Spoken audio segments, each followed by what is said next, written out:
नमस्कार विद्यार्थी मित्र मैत्रिणींनो. आज आपण पाहणार आहोत ट्रायंगल रिलेटेड काही क्वेश्चन्स. तर आपण मागील लेक्चरमध्ये आपण पाहिले काही बेसिक कन्सेप्ट्स आणि इम्पॉर्टंट फॉर्म्युले. तर मी क्विकली ते रिवाइज करतो. सर्वप्रथम आपण पाहिले की एरिया ऑफ ट्रायंगल फॉर्म्युला जो की आहे 1/2 into base into height. Area of triangle आपण अजून एका पद्धतीने कम्प्युट करू शकतो. जर आपल्याला तिन्ही साईडचं डायमेन्शन माहित असतील, लेंथ माहित असेल, तर आपण पेरिमीटर कम्प्युट करू शकतो. देन एस फाइंड करू शकतो अँड एस नुसार आपण या फॉर्म्युलाने एरिया ऑफ ट्रायंगल कम्प्युट करू शकतो. तसंच आपण पाहिलं काही इक्विलॅटरल ट्रायंगलच्या प्रॉपर्टीज. इक्विलॅटरल ट्रायंगलचा एरिया आपण √3/4 इंटू साईड स्क्वेअर या फॉर्म्युलाने कम्प्युट करू शकतो. इक्विलॅटरल ट्रायंगलचा अल्टिट्यूड आपण कम्प्युट करू शकतो √3/2 into one of its side.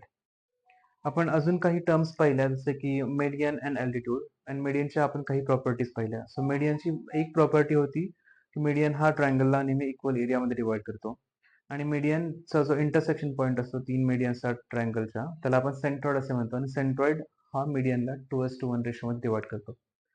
तर आपण पाहूया हा क्वेश्चन आज. असं फर्स्ट क्वेश्चन आहे, the base and altitude of a right angle triangle are 12 centimetre and 5 centimetres.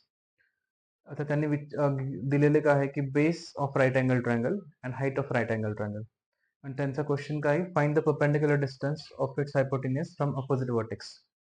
So मी इथे पटकन एक ट्रायंगल ड्रॉ करतो जसं की त्याने डायमेन्शन दिले आहेत. सो मी ट्रायंगल कन्सिडर करतो ABC हा ट्रायंगल. सो हा ट्रायंगल माझा ABC जसं त्यांनी, आणि हा राईट अँगल ट्रायंगल आहे. त्यांनी बेस दिला आहे 12 सेंटीमीटर, BC इज 12 सेंटीमीटर, आणि हाईट दिली आहे 5 सेंटीमीटर. तर आपल्याला माहितीच आहे की पायथागोरस थेरमनुसार आपण हायपोटेन्यूज कम्प्युट करू शकतो. तर सर्वप्रथम आपण हायपोटेन्यूज कम्प्युट करूया. तर AB आपण हायपोटेन्यूज कम्प्युट करायला आपण पायथागोरस थेरम यूज करू शकतो. पायथागोरस थेरम काय स्टेट करतो की AC square is equal to AB square plus BC square. तर AC स्क्वेअर आपण व्हॅल्यू कम्प्युट करण्यासाठी आपण 5 स्क्वेअर, AB ची व्हॅल्यू आहे 5 square plus 12 square equal to AC square. So AC ची व्हॅल्यू येते आपली 13.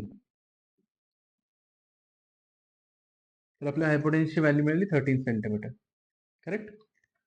तर आपल्याला त्यांनी काय विचारलंय, find the perpendicular distance of its hypotenuse from opposite vertex. So आपल्याला त्यांनी विचारलं आहे या लाईनचे डिस्टन्स. मी इथे D पॉइंट ड्रॉ केला, तर या BD ची लेंथ काय. BD हा परपेंडिक्युलर आहे टू हायपोटेन्यूज. सो इनडायरेक्टली त्यांनी काय विचारले की आपल्याला अल्टिट्यूड ऑफ द हायपोटेन्यूज म्हणजे BD ची लेंथ कम्प्युट करायला सांगितली आहे. तर आपण ही कशी करू शकतो, तर ट्रायंगल तर आपल्या इथे सेमच आहे. ट्रायंगलचा आपण एरिया कम्प्युट करायचा असेल तर आपण ABC ट्रायंगलचा एरिया कसा कम्प्युट करणार की 1/2 into base into height. So first आपण ट्रायंगलचा एरिया कम्प्युट करू. Area of triangle ABC. Area काय आला आपल्याला इथे, बेस माहिती आहे, हाईट माहिती आहे. So 1/2 into 5 into 12. सो माझा एरिया आला 30 सेंटीमीटर स्क्वेअर. बरोबर. तर आपल्याला हा ट्रायंगल माहिती आहे, ट्रायंगलचा एरिया माहिती आहे. तर आपण हा ट्रायंगल फक्त असं रोटेट करूयात. हा ट्रायंगल मी जर रोटेट केला तर ट्रायंगल हा माझा होणार ABC असा ट्रायंगल, आणि हा आहे माझा 90 डिग्री अँगल, आणि मला हे डिस्टन्स काढायचं. तर हे आपल्याला माहिती आहे 13 सेंटीमीटर, हे 5 सेंटीमीटर आणि 12 सेंटीमीटर. तर आपण जेव्हा ट्रायंगल रोटेट करतो तर ट्रायंगल तर सेमच आहे, तर एरिया तर सेम राहणार. बरोबर. तर इथे आपल्याला, आपण जर असं रोटेट केलं तर या केसमध्ये मी हा बेस कन्सिडर करू शकतो. बरोबर, 13 सेंटीमीटर, आणि ही माझी हाईट कन्सिडर करू शकतो H. तर या ट्रायंगलचा मला एरिया कम्प्युट करायचा असेल तर एरिया काय येणार या ट्रायंगलचा, area is equal to 1/2 into base into height. तर इथे माझा बेस आहे 13 सेंटीमीटर आणि आपल्याला कॅल्क्युलेट करायची हाईट. बरोबर. तर एरिया आपल्याला माहिती आहे 30 सेंटीमीटर. तर आपण इथे पुट करूया 30 इक्वल टू 1/2 इंटू बेस आपलं 13 इंटू H. सर H ची व्हॅल्यू आपली काय येणार, H ची व्हॅल्यू येणार आपली H is equal to 30 into 2/13. So H ची व्हॅल्यू आपण येणार आपली 60/2. 13 सेंटीमीटर. सो हे आहे आपलं final answer. The perpendicular distance of it's hypotenuse from opposite vertex म्हणजे हायपोटेनियसचा अल्टिट्यूड. सो तो येणार आपला फायनल आन्सर 16/13 सेंटीमीटर. हे झालं आपला पहिला क्वेश्चन आणि त्याचं सोल्युशन. तर आपण बघूया नेक्स्ट क्वेश्चन का. सो नेक्स्ट क्वेश्चन काय आहे, if X is the median of an equilateral triangle then what is its area. ट्रायंगलचा एरिया आपल्याला विचारला आहे, ट्रायंगलचे मीडियन आपल्याला दिलेली आहे आणि ट्रायंगल इक्विलॅटरल आहे. मी क्विकली एक ट्रायंगल ड्रॉ करतो रेफरन्ससाठी. So triangle A B C हा माझा इक्विलॅटरल ट्रायंगल आहे आणि इथे तिन्ही साईड सेम आहेत आणि इथून मी मीडियन ड्रॉ करतो ए डी.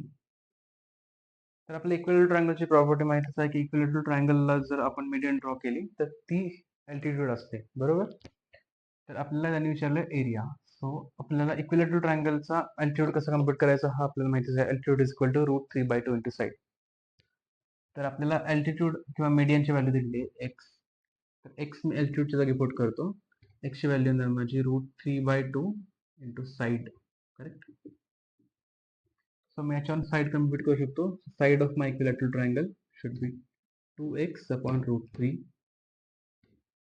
आणि प्रश्नामध्ये काय विचारलं की एरिया काय आहे इक्विलॅटरल ट्रायंगलचा. तर इक्विलॅटरल ट्रायंगलचा एरिया आपल्याला माहिती आहे कसं कम्प्युट करतो. Area of equilateral triangle is √3/4 into side square. So इथे एरिया जर मी कम्प्युट केला या ट्रायंगलचा, √3/4 इंटू साईडचा स्क्वेअर. सो मी जस्ट ही व्हॅल्यू इथे पुट करतो साईडची. सो माझी व्हॅल्यू येणार एरियाची √3/4 into 4x² upon 3. So final value येणार एरियाची माझी x² अपॉन √3. सो हे आहे माझं फायनल आन्सर या इक्विलॅटरल ट्रायंगलचा एरियाचा. सर हे फायनल आन्सर झालं. तर आपण पाहूया पुढचा प्रश्न. सो प्रश्न आहे, the perimeter of an isosceles triangle is 32 centimetre. Each of the equal side is 5-6 times of the base. What is the area of the triangle? So मैं तो क्विकली एक ट्रायंगल ड्रॉ करतो, आयसोस्केलस ट्रायंगल. सो हा आहे माझा isosceles triangle, triangle A B C, correct. So मला information काय दिली आहे की याची पेरिमीटर जी आहे ती 32 सेंटीमीटर आहे. सो याची total sum of all the sides is 32 centimetre and each of the equal side is 5-6 times the base. So मी बेसला जर कन्सिडर केलं x, करेक्ट, मी बेसची व्हॅल्यू कन्सिडर करतो x. तो तर माझ्या साइड्स काय असणार, ए बी ची व्हॅल्यू असणार म्हणजे 5/6x आणि ए सी ची व्हॅल्यू असणार 5/6x.